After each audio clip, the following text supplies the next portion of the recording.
कि 2 महीने से ज़्यादा हो गया, अब नवंबर भी आ गया, लेकिन ना तो कोई लोगों की चहल पहल है इस बात पे, ना मीडिया दिखा रही है। गवर्नमेंट से हमें कोई भी उम्मीद रखना गलती है। ये तो शर्मनाक बात है कि यहीं पे सेंट्रल गवर्नमेंट भी है और यहीं पे स्टेट गवर्नमेंट भी है और दोनों चुप है। हमें वोट दो, तो फिर वोट दे के आप आगे और आप दोनों लोग दूसरी टर्म अपना एंजॉय कर रहे हो।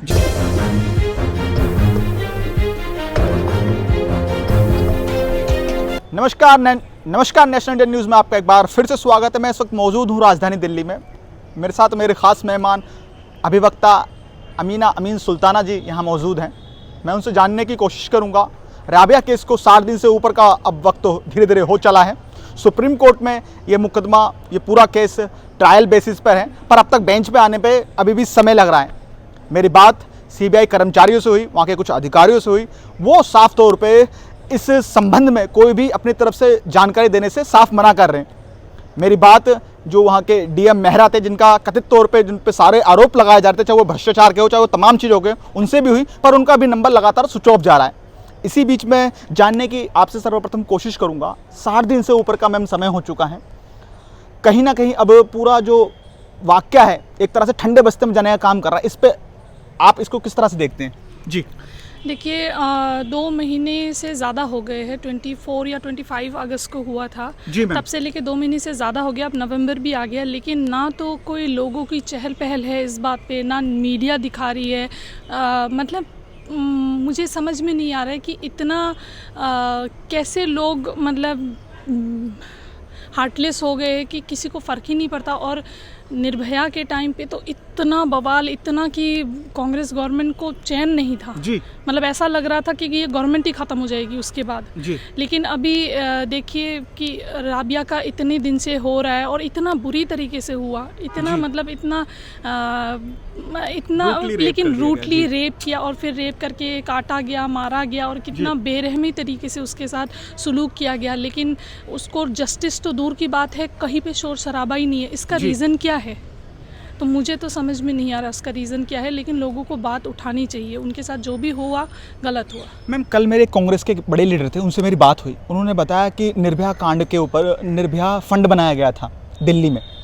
दिल्ली सरकार, अभी जो डिफेंस में राबिया के रेप हो जाता है, दिल्ली सरकार चाहे तो आर्थिक रूप से परिवार को सदृढ़ कर सकती है, क्योंकि वो एकमात्र सहारा थी उस परिवार की, जो रहन सहन का, जो घर की स्थिति चलाने का एकमात्र सहारा थी।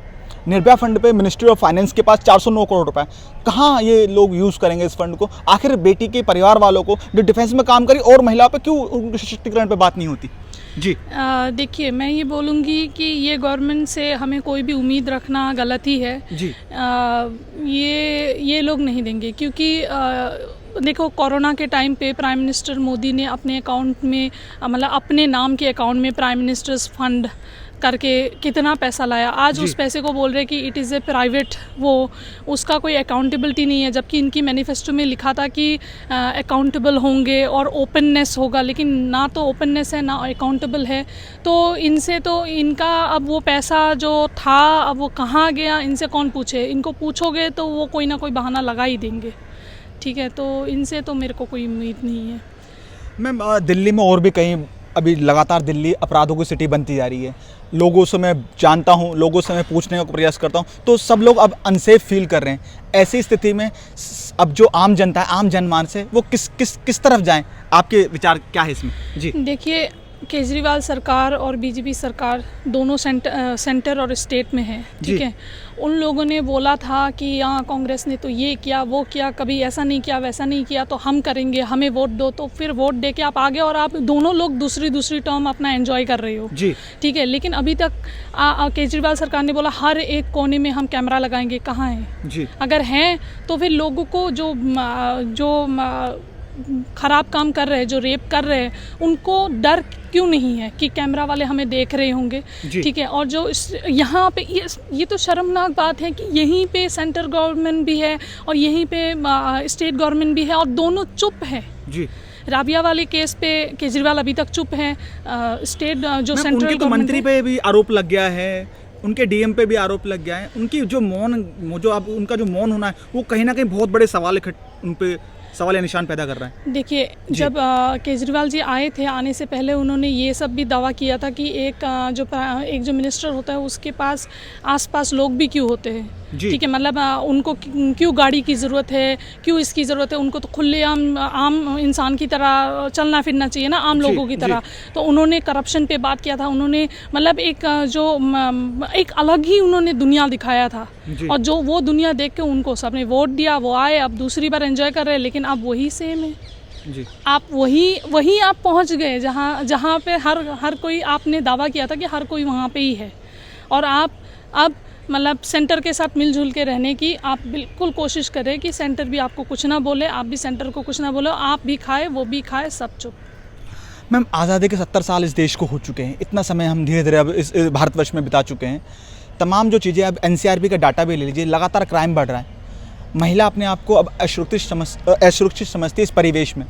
क्या लगता है बदलते वक्त में क्या कुछ नया और बेहतर हो सकता है? देखिए, अगर जो रवैया अभी सेंटर और स्टेट गवर्नमेंट की चल रही है जी, मतलब मैं बोलना चली हूँ बीजेपी और केजरीवाल गवर्नमेंट की, इससे मेरे को नहीं लगता है कि कुछ भी बदलाव आएगा। इनको स्ट्रॉन्ग मेजर्स लेना पड़ेगा जिससे कि कुछ बदलाव आए, लेकिन ये लोग कुछ बोल ही नहीं रहे। जहाँ पे रेप हो रहा है वो लोग उन्हीं को ढकने की कोशिश कर रहे हैं, या फिर उन्हीं के लिए उनके मतलब आंदोलन उनके साइड से हो रहे हैं, तो लेकिन मैम अगर हिस्ट्री को देखें तो इससे पहले भी कांग्रेस के जो शासित राज्य थे वहाँ भी एट्रोसिटी हुई है। आप चाहे राजस्थान ले लीजिए, हाँ, हनुमानगढ़ में दलित समाज पे लगातार वहाँ पर एक हिंसा होती है, उसके बाद में चित्तौड़गढ़ में हिंसा होती है, तो कोई कांग्रेस के राज में भी तो कहीं ना कहीं टारगेट किया जा रहा है ना। देखिए जी, अब ये है कि आप कितना भी अच्छा बन जाए, लेकिन कहीं ना कहीं पे कोई ना कोई, आप एक सोसाइटी को बिल्कुल ही आप क्राइम मुक्त तो नहीं कर सकते हो, ठीक है। अमेरिका जैसे डेवलप कंट्रीज़ में भी क्राइम होते हैं, ठीक है, तो हर जगह पे क्राइम तो होना ही है, लेकिन बस ये है कि उस क्राइम को रोकने की कोशिश करना। कांग्रेस जब तक थी तब तक देखो, निर्भया में कांग्रेस ने जस्टिस दिलाया, ठीक है।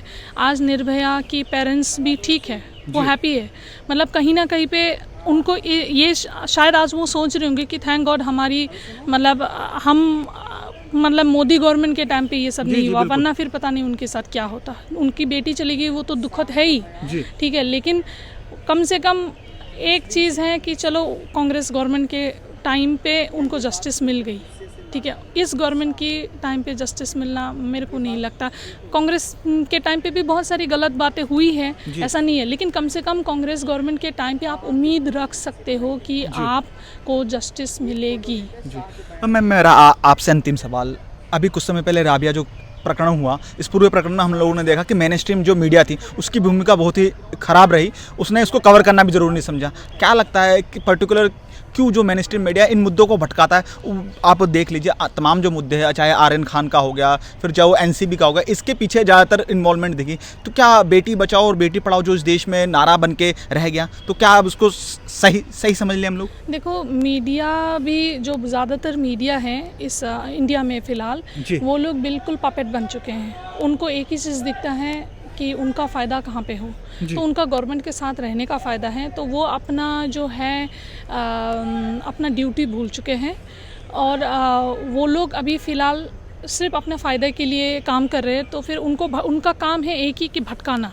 तो आर्यन का मामला भी कुछ नहीं था, भटकाने का था जी। वहीं पे सेम और भी बहुत सारे स्टार्स हैं जिनके साथ वो हुआ, वो अरमान कोहली हो गए, तमाम जो एक्टर्स हो गए जी, वो जो भी एक्टर्स है उनके साथ भी वही हुआ। उनसे ज़्यादा ही कुछ ग्राम्स मिले थे, लेकिन उनको जेल में नहीं डाला गया, उनको इतना हैरेसमेंट नहीं हुआ, लेकिन इनको ज़रूर हैरेसमेंट हो गया। तो ये सारा भटकाने का वो है। अब कल को, अब आर्यन खान का मसला ख़त्म हुआ, अब कल को कोई और मसला आ जाएगा जिससे कि इनको न्यूज़ चाहिए, बस भटकाने का न्यूज़ चाहिए।